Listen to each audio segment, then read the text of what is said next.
was pitiful. Good morning. Good morning. Much better. The beautiful part about being last, I'm going to take this out. I hope I don't get in trouble. Beautiful part about being last is I can say ditto and walk off of the stage from what everybody else said, and then I'm completely done.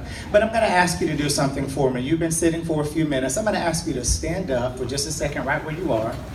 I'm listening for knees cracking. And there they are. I hear them. Well, I'm going to hum a little song here. Now, I have been sitting next to Dr. Barnes, and she's been coughing all over me. So I might be a little scratchy myself. But I'm going to hum a little song, and what I would like for you to put your computer down because you might get hurt. Okay, I want you to do a little bit of movement to my song. So what I'm singing, I want you to actually move to it. And I see y'all looking around. I see you secondary folks looking around. You can do this, all right? Here we go. Ready? And listen, just follow exactly what my voice is doing. Here we go. All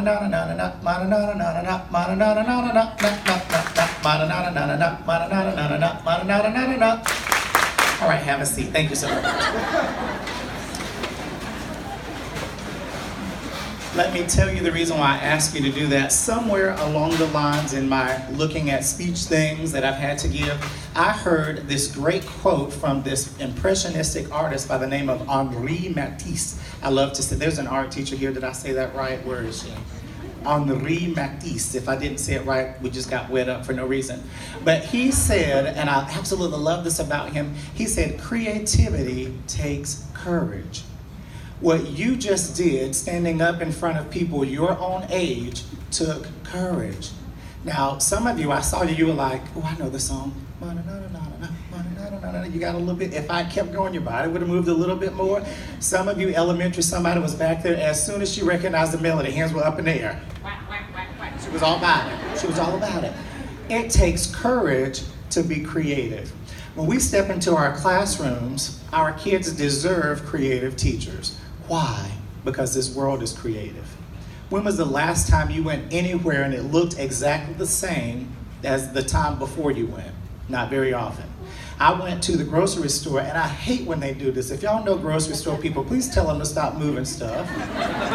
Please just stop moving stuff. I go in for one thing, and it takes me 15 minutes and 15 other items to get to that one thing. They just don't do that. But Henri Matisse said that it takes courage to be creative. And that's what we have to be for our students. So I want to talk to you about being creative and look at some examples of people who were creative in their life, but there's a little twist to them. You may or may not know who this is. His name is Ludwig van Beethoven, and he was a romantic composer. Now, when you listen to his music, he was everything but romantic. It's everywhere, let me tell you. My students were like, we just did a song this week. My students were like, Mr. Wilson, why does his hair look like that? I said, because that's how he was. It's crazy. It's all over the place. There's just no other way to put it. Let's be real about it. And I think he would tell you that he was a little cray-cray. That's just what he did.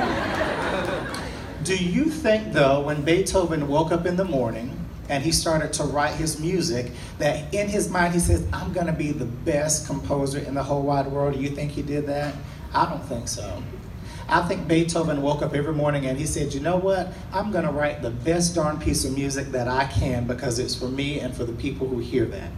Because that's what they deserve. This world deserves beautiful music, and he said, I'm going to do that. Even in the older age when he started to lose his hearing, and I have to tell children, and I was a little confused about this, I say, what was his physical ailment? They say, he was deaf. I say, no, baby, he was alive during that time, not deaf. Deaf, D-E-A-F. You gotta listen to that diction whenever they're talking. But I believe that he wanted the world to have such beautiful music, even in his bad hearing. He was able to write the music. Why? Because he was the one. Somebody needed to hear Beethoven's Fifth Symphony. Da-da-da-dum. Oh, that's so out of pitch. Da-da-da-dum. That's better. Somebody needed that. Somebody needed to hear Ode to Joy. Da-da-dee-da-da-da-da-da. He had to write that because they needed that. He was the one. Jim Henson. Can you imagine? Now, today it's not so strange, but can you imagine when Jim Henson got started? He was taking this foam and this fabric and this hair and these eyeball-looking things and putting them on his hand and walking around and talking. It's like, Jim, brother, you need to go see somebody. Because that ain't right. It is just, can you imagine what people thought about him? Can you imagine when Jim Henson woke up in the morning? What he thought, was he trying to be the greatest puppeteer in the entire world? Probably not. Most likely Jim Henson started trying to entertain his own children. And he said, oh, let me see if I can get you to stop smiling, or just smile and stop crying and stop throwing up all over the place because we got this puppet. He ended up making a big empire from fabric, foam, and hair. Who doesn't know Kermit and Miss Piggy and all of these people? Well, kids today don't know them. I bring them in. I'm like, you will know these folk before you leave my classroom. But Jim Henson was the one. And he was courageous in what it is that he did. Again, he stood he stood for people to call him a weirdo. And he was okay with that because he created a weirdo by the name of Gonzo. Is he in this picture? There he is up there. He created a Gonzo. He said, you don't have to call me that because I've already got one. Right? He was the one. Rosa Parks. Do you think that morning in December when Rosa Parks woke up, she decided that I'm going to start a national movement? Do you think that's what she was thinking? No. And this quote sums it up. She says, I had given up my seat before, but this day I was especially tired. Tired from my work as a seamstress and tired from the ache in my heart. When she stood up by sitting down, she became the one.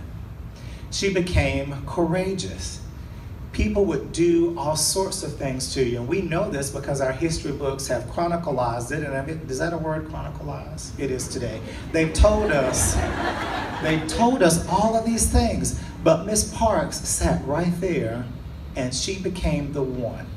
I had the great pleasure of not shaking her hand, but sitting in the audience when they opened up the Rosa Parks Library on the campus of Troy, Montgomery. To hear her own words and the vision that goes through my mind as she had on this beautiful green dress and she was under a tent and I couldn't really see. All I could see was the flap of the dress as it was flapping in the wind. And I just thought to myself, oh my word, does she know who she is? Does she know what she's done? Does she know the impact that she's had on our everything? And the answer to me was, no, she doesn't. Why? Because she woke up that morning to go to work. She woke up that morning to do exactly what she had always done. And just by chance, she became the one with courage. You don't know this lady. Some of you may. This was a great friend of mine. When I first started teaching at Ogletree in 2001, Barbara Plans was across the hall from me. And she was this loud teacher, and we all have them in our school. She was a loud teacher that always had to touch on you when you talked to her. Hey, Phil! Say, okay, I'm right here. You back up. Barbara Plans was one of the first group of teachers in Alabama to go through the National Board Certification process. That was when you sat in a room and you wrote for hours and hours and hours and hours. That was when, way before then, everything was written. There were no computerized pushing of the button and it all went. The only nervous thing that you had to do is it gonna send? Is it gonna, and y'all know exactly what I'm talking about too. Is it gonna send? I had a blue box. I think most of us had a blue box. I slept with that box. I was so scared that somebody would come over to visit. I'm like, yes, how are you? Oh, I'm just fine. So you just make yourself comfortable right there. I'll be right back. And I walked right to my bedroom to put that box up because I was terrified of it. Barbara Plans was the teacher that every student in the school wanted to go to, but she was a Title I teacher. The creative things that she did in her classroom, and the kids would come back and tell the other kids, say, look, like witch's fingers. And I was thinking, okay, you're going to buy all this toy stuff. Like, what are you doing with it? I walked into her room, and her kids literally were in the bathroom. These were glow-in-the-dark witches' fingers, and they were drawing things. And I'm like, why are you in the bathroom? Like, isn't that a law against being in the bathroom with kids with the lights on? Isn't that a law?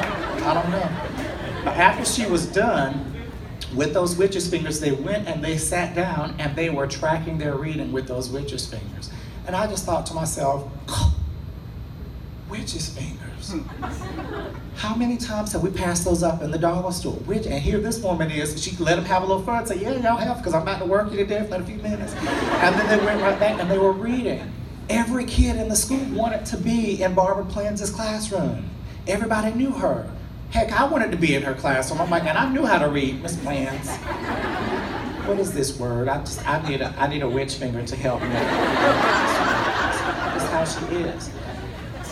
The last thing I'll say, and I'm almost done, Barbara Plans came to me one day and she said, Mr. Wilson, she said, Phil actually, she said, have you ever heard of National Board Certification? I said, look, I'm just here, I'm just trying to survive. I can't even breathe every day, like I say, I have not. She said, well, you need to look into it. She said, because I think you are the one. She says, I think you have what it takes. And I started looking into it and I pulled out that book. I'm like, you got to be crazy. I think I'm going through all of this. But she walked me through and she held my hand through all of it because she saw that it was important. She had the courage to be different in our school as you are. How many of you are the only NBCTs in your school? Oh, so I lied, I have just one. That takes courage. People are gonna look at you and say, who she thinks she is? She ain't nobody. Don't they do that? Don't they say that? They say that to you. But you have to ignore what they're saying. You have to have the courage to be creative. Last thing I'm gonna say, being the one is not about being a teacher in a classroom that does these big, grand things that you hope the entire world is gonna come into your classroom and see. It's about doing what you know how to do for children. That's what being the one is. And doing that, being the one is gonna be that administrator that comes into your classroom and sees the great things that you're doing for your students in a small scale, and that administrator going and telling somebody else, say, hey, you need to be doing this in your classroom because she's having results over there. Being the one is not just about being the administrator who sees what you're doing in your classroom. Being the one is also about being the district superintendent who hears from the principal in your school about the great things that are going on in your classroom. We have our school board who comes through every year. It's been years since I've seen them because every time they come to me, I'm on a planning period. I'm like, can you please coordinate this with me? I want y'all to see the children singing and dancing and rolling on the floor. Hopefully they won't be picking boogers and scratching things, but we want them to be, I want you to see that. But all of that stems back from that teacher. We want you to do so great things in your class for your students that your administrator sees that, tells the superintendent. The superintendent then, and we know that they have them, they have legislative friends. Those legislative friends pass laws that come right back to us. If we don't influence this part, if we don't have an effect on this part is gonna eat us alive. And we know that because it's happening every single year. So we've got to do our part. It all begins with you. This is a mirror. You've got to look in it because it all begins with you. Will you be the one? Will you be courageous enough to do what it takes to be creative? There's a hymn that says, it only takes a spark to light a fire. Can you be that spark? Thank you so very much.